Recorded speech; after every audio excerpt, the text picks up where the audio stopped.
while there are many great Jewish organizations all throughout the world, JNF is the only organization that is 100% Israel. And every time I go there, I'm very impressed with the tremendous developments that's taking place in Israel. It's a wonderful country, and if for some reason somebody hasn't been there, they certainly should go there.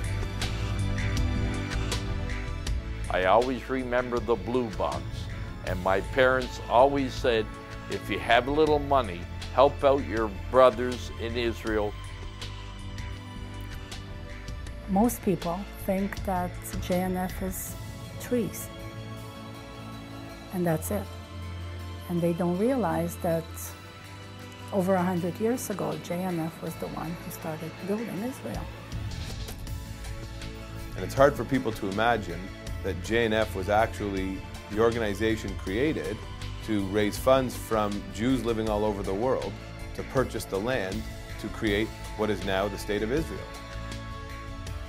109 years fast forward, JNF is a totally different organization that a lot of people aren't aware of. They are the caretakers of the land of Israel.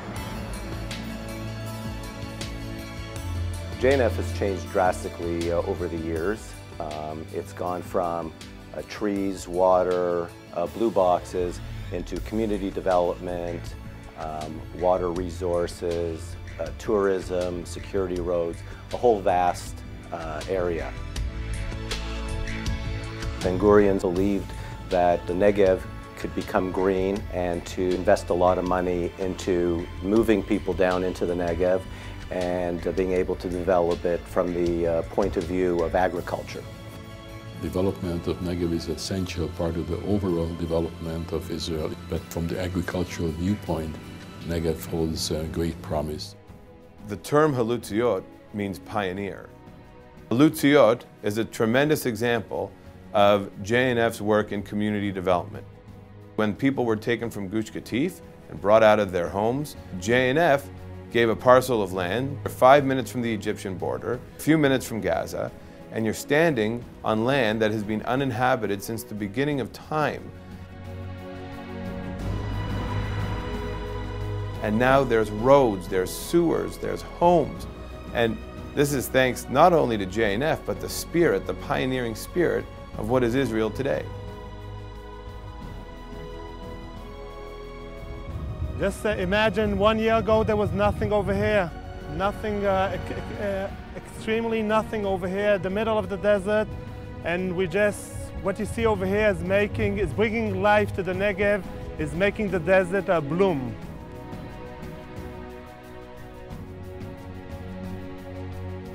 All of the experts that came over here, they never believed that you could grow over here anything. And today we have 3,000 acres of organic farming. The new settlements, the Chalutziot, have come to essentially virgin sand dunes, where very little is known about the ability of these crops to grow in those soils. We have to learn new methods of irrigation, we have to learn new methods of fertilization, because the soil there, even though it's very close, is quite different to the soil that is here and the soil that's in other parts of Israel. So it needs a lot of basic research so that they can produce economically viable crops.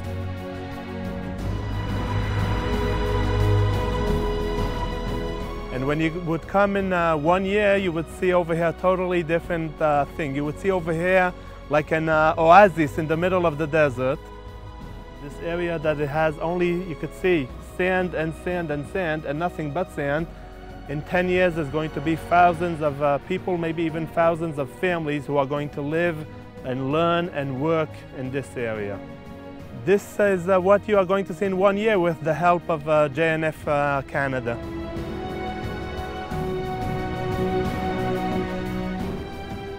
I don't think anyone ever thought that was possible, and now it's a thriving agricultural center. There's carrots and peppers and all on this desert land that no one ever thought could be inhabited, and JNF basically created a miracle out there in the desert, and they've pumped life into the Negev. It's miraculous, I think. When I went to visit the land back in February, we were pulling organic carrots out of the sand sand that was literally the same sand that was there thousands of years ago. And thanks to JNF, our research and development centers, and the help of some local farmers and the new residents of Halutziot, we were able to turn this piece of desert into an outstanding organic farming community.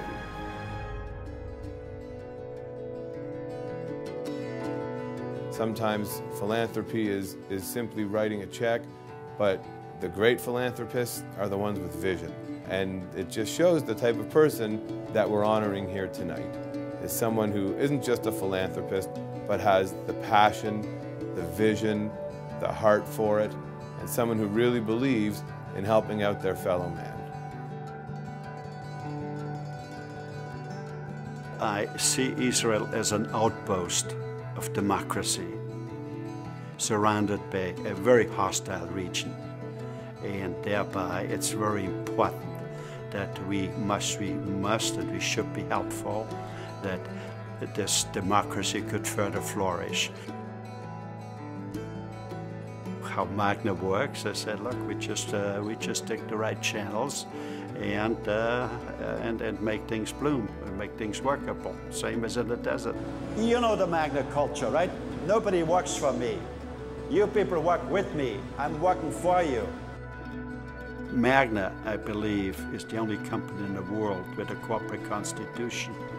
Its main principle of the constitution is we predetermine what we do with the profits.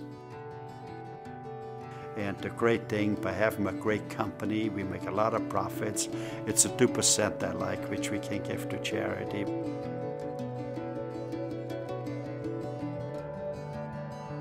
Several years ago, when Hurricane Katrina struck and there was thousands and thousands of people with nowhere to live, it was Frank Stronach who decided to create a community to house people for 5 years to help them to get back on their feet. I was born in Austria. Both my parents were factory workers, but they never got married. Okay, so I had the maiden name of my mother. My father's name was Adelman, Anton Adelman, and he was known as a devout communist, and there was some Jewish in his son from my father's side, yeah. So, that's why I guess I had more of an open attitude, because he always told me, look at the Nazis, look at that, right? And at one time he was drafted, right? At one time he told me he was arrested, because he told me he worked for the Russian underground, and he was led away being shot, and there was some fighter bombers or whatever, and he got away, right? My only drive was never to be hungry anymore, never to crawl from anyone, and always to walk, you know, like a proud man, right? And so I was the first few years when I was in Canada, was preoccupied to achieve that, to achieve freedom. My dream always was, when I was about 7, 8 years old, that maybe one of those days I have my own bicycle. And little did I know that maybe, 60 years later, 50 years later, I bought this automobile company.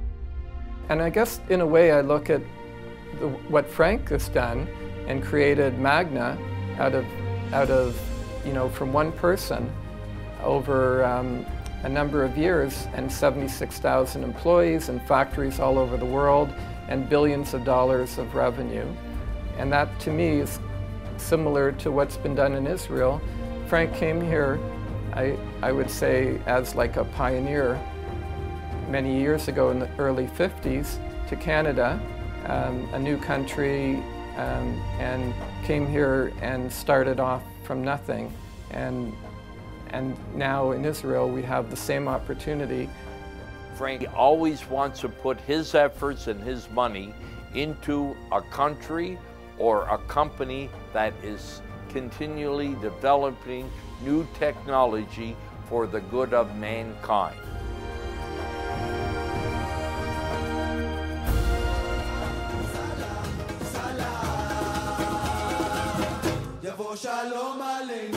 It's truly remarkable what that country has done.